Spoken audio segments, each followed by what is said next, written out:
Sanak Rana Minang, apa kabar Anda hari ini? Semoga sehat selalu dan tetap semangat. Kami kembali hadir untuk Anda dalam Berita Padang, bersama saya, Ulan Valeri. Sejumlah informasi menarik telah kami siapkan untuk Anda, berikut 3 berita utama hari ini.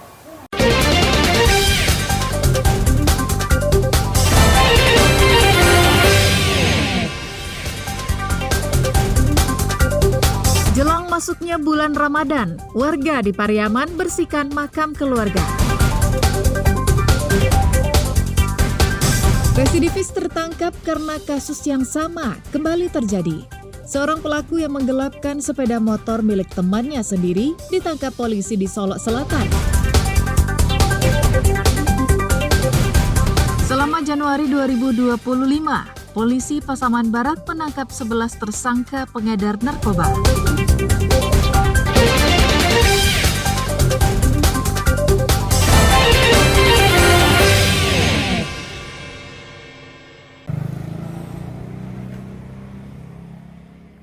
Pandam Pekuburan Desa Marunggi, Kecamatan Pariaman Selatan, pada hari Minggu ramai didatangi warga. Mereka bukan saja datang dari kampung, namun ada juga yang datang dari rantau. Mereka membersihkan secara bersama-sama kuburan keluarga masing-masing maupun di sekitaran Pandam Pekuburan. Warga mencabut rumput liar yang tumbuh di sekitar makam, mencangkul tanaman yang tumbuh tidak teratur, menyapu sampah yang berserakan, dan mengumpulkannya di tempat tertentu. Setelah itu, sampah dibakar. Warga juga membawa air bersih untuk menyirami makam yang tampak kering. Tradisi tahunan menjelang masuknya bulan Ramadan ini telah dilakukan warga sejak dulu kala. Selain membersihkan makam, warga juga memanfaatkannya untuk bertemu dan bersilaturahmi dengan kerabat sambil bergotong royong membersihkan makam. Kegiatan seperti ini dilakukan secara rutin setiap tahun, baik oleh warga setempat maupun oleh para perantau. Kalau bulan puasa memang tradisi kami membersihkan, Pak. Tapi kalau untuk hari-hari karena saya merantau di Bengkulu, jadi kapan pulang ke sini kami ziarah ke kuburan. Karena kita berbakti kepada orang tua aja, Pak. Jadi kalau kita datang ke sini kan dia di alam barzah melihat kita ke sini. Memang selama ini kita laksanakan 1 kali setahun rutin untuk membersihkan makam ini. Samping itu untuk menjaga keasriannya dan kenyamanan para penziarah untuk membersihkan makam ini. Juga ini adalah suatu tradisi bagi kami Desa Marunggi untuk membersihkan lahan makam umum ini. Usai bergotong royong membersihkan makam, warga kemudian makan bersama sebagai bentuk kebersamaan dan merekatkan tali silaturahmi antar warga. Eki Rafki melaporkan dari Pariaman.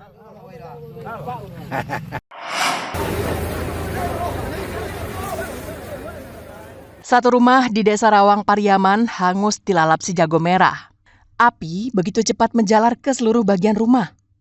Petugas pemadam kebakaran berupaya memadamkan api dan mengantisipasi kobaran api agar tidak menjalar ke rumah di sebelahnya. Pasalnya rumah yang terbakar berada di tengah kawasan permukiman padat. Api dengan cepat membesar karena faktor cuaca yang cukup panas. 6 unit mobil pemadam kebakaran Pariaman dan Padang Pariaman dikerahkan ke lokasi kebakaran. Petugas kemudian berjibaku dengan api agar tidak membesar. Petugas harus merusak atap rumah agar bisa menyemprotkan air ke api yang berkobar di atas plafon rumah. Tak hanya itu, kaca jendela juga dipecahkan petugas agar bisa memadamkan sumber api. Hal ini dilakukan karena rumah kosong ini terkunci. Petugas baru bisa mengendalikan amukan api sekitar 1 jam kemudian. Menurut keterangan warga, dirinya melihat asap keluar dari bagian atap disertai suara percikan pada bagian instalasi listrik. Setelah itu, api terlihat menyala dan membesar. Kejadiannya tadi Pak, awalnya Nio pulang ke rumah gitu kan. Orang rumah Ambo, istri Ambo magih tahu ada asok dari rumah gitu kan. Ya. Akhirnya baru Ambo magih tahu ke tetangga bahwasanya ada api di dalam rumah. Dari Yati-Yato Pak, nampak percikan kabel-kabel yang ala bunyi-bunyi kan. Meski tak ada korban jiwa, Namun kerugian diperkirakan mencapai ratusan juta rupiah karena tak satu pun peralatan dan perabotan rumah yang bisa diselamatkan. Penyebab kebakaran hingga kini masih dalam penyelidikan polisi. Eki Rafki melaporkan dari Pariaman.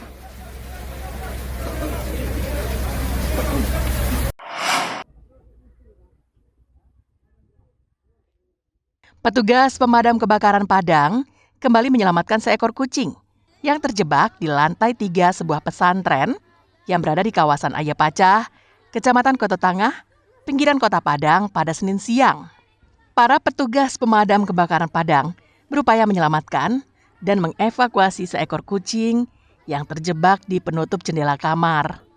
Dengan menggunakan tangga, petugas naik dari satu lantai ke lantai berikutnya ke tempat kucing itu terjebak. Kondisi gedung yang tinggi menyebabkan petugas harus berhati-hati saat proses evakuasi dilakukan. Karena tempatnya tinggi, petugas tidak membawa turun kucing itu ke bawah, melainkan dimasukkan melalui lubang angin kamar asrama. Meski agak sulit karena lubang angin berukuran kecil, namun langkah itu dilakukan petugas agar kucing tak jatuh saat dibawa turun dengan tangga. Bahwasanya kucing dari pengurus itu berada di lantai 3. Kita kirimkan 5 unit personil. Posisinya pas di bibir penutup atap. Yang secara logikanya kita ekstra juga mengambilnya. Tadi kita pakai tangga panjang 8 meter, kita sambung naik lantai 2. Tak berapa lama kucing itu dapat kita eksekusi, kita bawa ke bawah. Berselang 40 menit kemudian, seekor kucing milik salah satu penghuni pesantren itu berhasil dievakuasi dengan selamat. Alfi melaporkan dari Padang.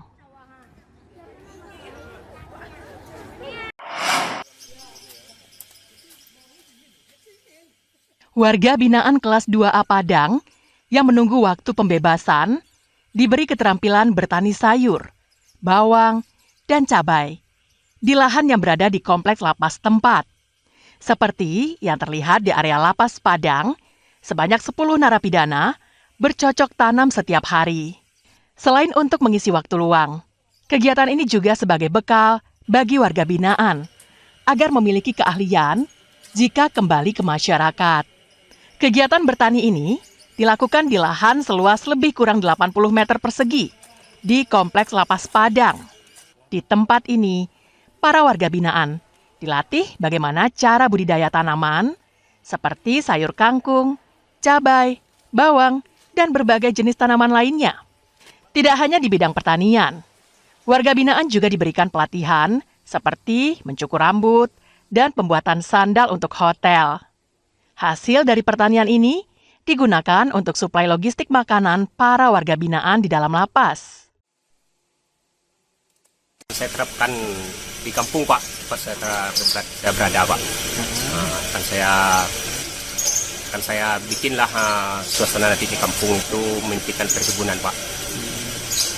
Seperti yang telah saya lakukan di lapas ini, Pak.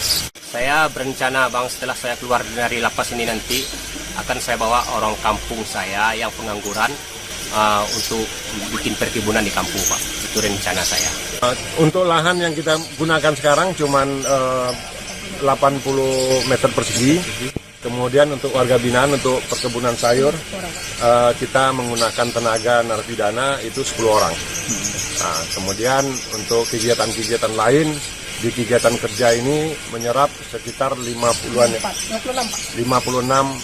warga binaan. Diharapkan selain sebagai sarana untuk menambah pengetahuan, keterampilan ini juga bisa digunakan oleh warga binaan untuk membuka usaha pertanian sendiri usai menjalani masa hukuman. Robiham melaporkan dari Padang.